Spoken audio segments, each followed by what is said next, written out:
My name is Santiago Rincon, and today we'll be talking about section 4.1, probability distributions. In section 4.1, we are introduced to random variables. What are these random variables? So first, they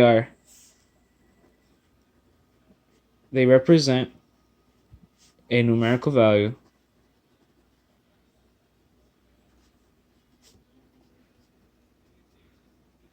for each outcome.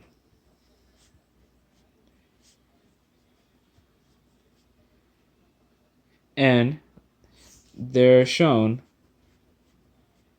by x. There are two types. What are these two types? We have discrete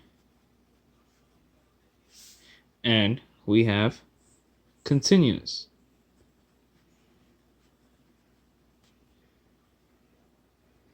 Discrete is defined by finite or countable. A countable number of possibilities.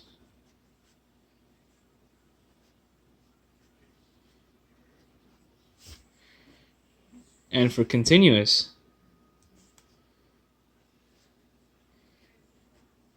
it has a uncountable number of possibilities.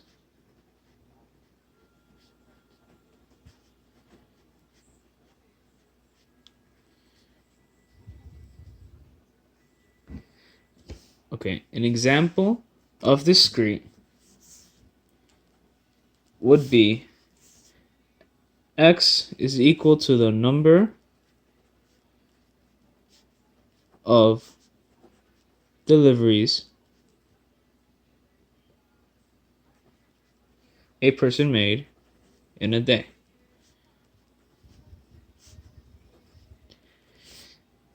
In a chart, it would look like this. 1, 2, 3, 4, 5. Say the person made 4 deliveries in a day. This is discrete because it's countable. 1, 2, 3, 4. And the example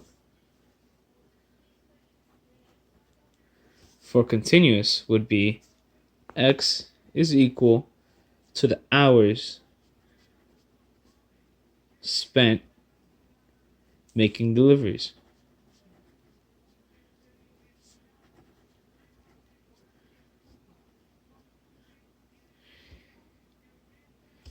In a chart, it will look like this. 1, 2, 3, 4, 5. Let's say he worked 5 hours making deliveries. So here we are faced with a problem. The number of days a student attends a class in a week. So would this be discrete or continuous? So first we got to make the graph or chart. So we have 1, 2, 3, 4, 5, 6, and 7.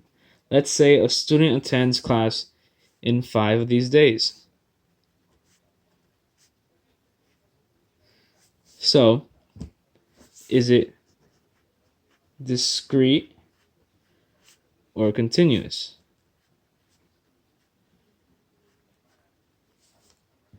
In this case, it would be discrete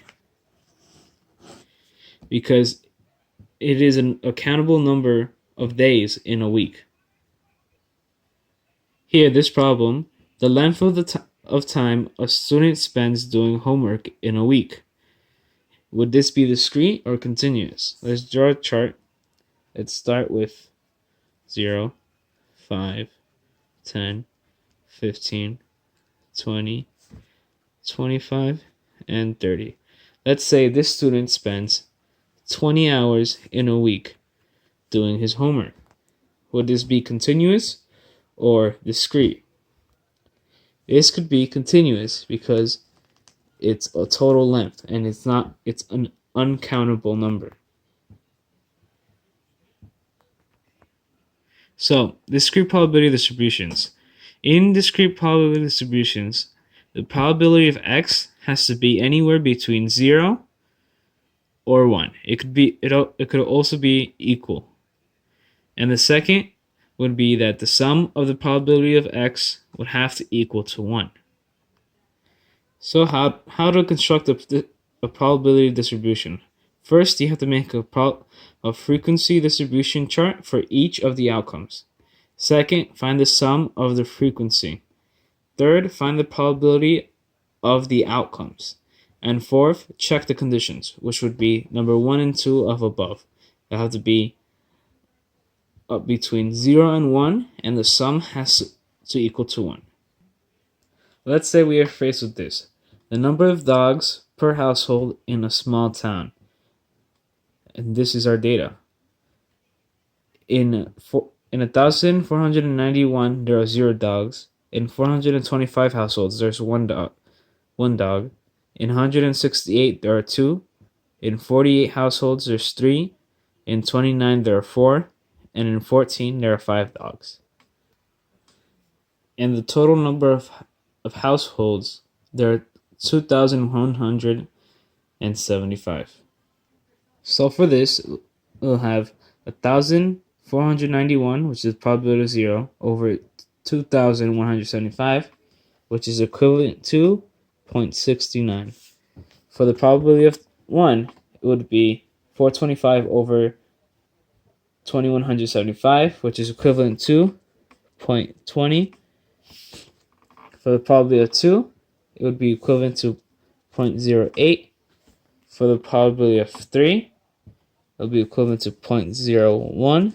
For the probability of 4, it would be also 0.01. And for the probability of 5, it would also be 0.01. So when we add all the probabilities together, which is 0.69 plus 0.20 plus 0.08 plus 0.01 plus 0.01 plus 0.01, it equals to 1. Now we'll have to find the sum of x times the probability. In this case, now we'll have to find the sum of x times the probability of x, which would be, in this case, for the first one, it would be 0 times 0.69, which is 0, 1 times 0.2, which is 0.2, 2 times 0.08, which is 0.03, no, 0.16,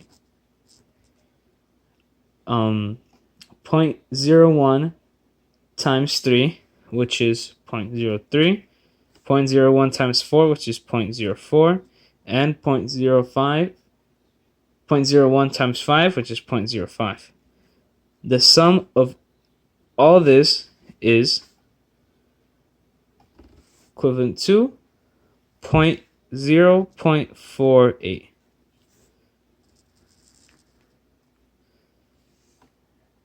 Now we'll have to find x minus the mean, which is 0.08, and that is this.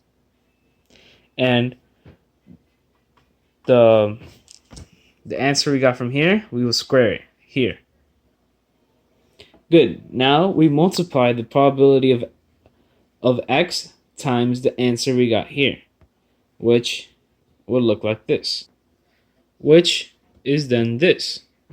And this is the sum of all of it. For the final part, this is our standard deviation squared, which we found over here. Now, to find the standard deviation